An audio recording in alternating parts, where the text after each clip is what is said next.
Assalamualaikum warahmatullahi wabarakatuh. Perkenalkan, saya Nia Nurhalisa dengan nomor NIM 20124170. Saya dari kelas E dan pada kesempatan kali ini saya akan menyampaikan materi dari pertemuan pertama sampai pertemuan ke-7 pada mata kuliah Metodologi Studi Islam. Nah, dimulai dari yang pertama, mengenal metodologi studi Islam. Jadi, metodologi studi Islam itu sendiri adalah disiplin ilmu yang membahas cara dan pendekatan ilmiah untuk memahami Islam secara menyeluruh, mencakup ajaran, sejarah, praktik, dan kehidupan sosial umat Islam. Metodologi ini penting untuk menghasilkan pemahaman Islam yang utuh dan parsial. Ruang lingkupnya mencakup sumber ajaran Al-Quran dan juga As-Sunnah, hingga aspek sosial, budaya, dan pemikiran.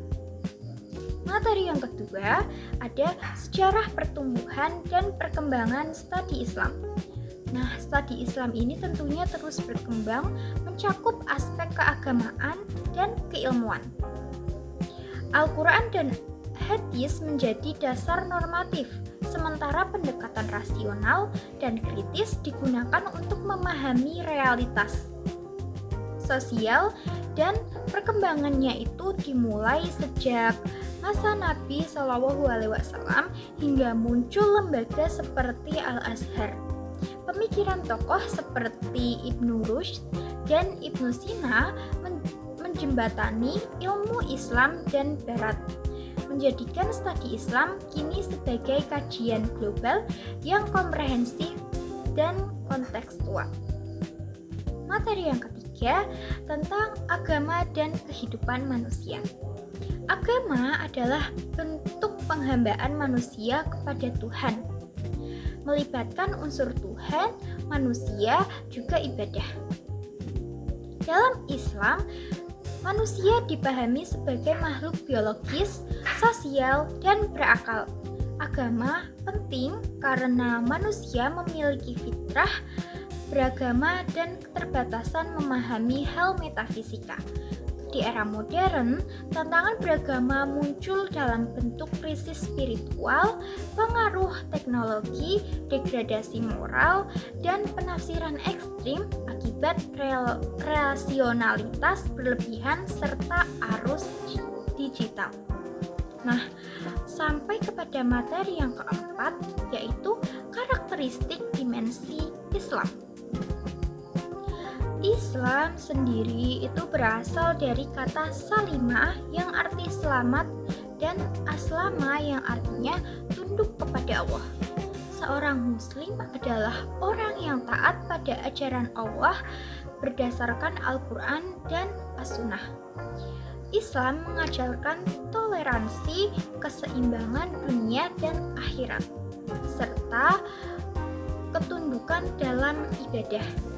Juga ajarannya mencakup seluruh aspek kehidupan, entah itu sosial, ekonomi, politik, dan pendidikan, serta menekankan kerja sebagai ibadah, pengembangan ilmu, dan penghargaan terhadap kemanusiaan, perdamaian, juga kesejahteraan. Nah, sampai kepada materi yang kelima nih. Materi yang kelima itu menjelaskan tentang penelitian agama dan penelitian keagamaan. Penelitian agama dapat dibedakan menjadi penelitian agama dan penelitian keagamaan. Masing-masing itu memerlukan metodologi yang berbeda. Pendekatan yang digunakan dalam kajian agama mencakup teologis, filosofis, historis, sosiologis, antropologis, fenomenologis, psikologis, dan kombinatif integratif, yang semuanya itu bertujuan untuk memahami dan menganalisis fenomena keagamaan secara holistik. Materi yang terakhir yaitu materi yang keenam, menjelaskan Islam dan gagasan universal. Nah, Islam adalah agama universal yang mengajarkan keadilan dan persamaan dan kasih sayang bagi seluruh manusia.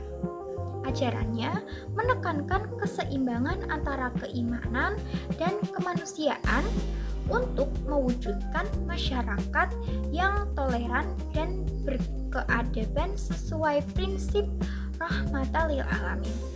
Nah, seperti itu rangkuman dari saya terkait materi dari pertemuan pertama sampai pertemuan ketujuh. Cukup sekian, terima kasih. Mohon maaf bila ada tutur kata yang kurang tepat. Wassalamualaikum warahmatullahi wabarakatuh.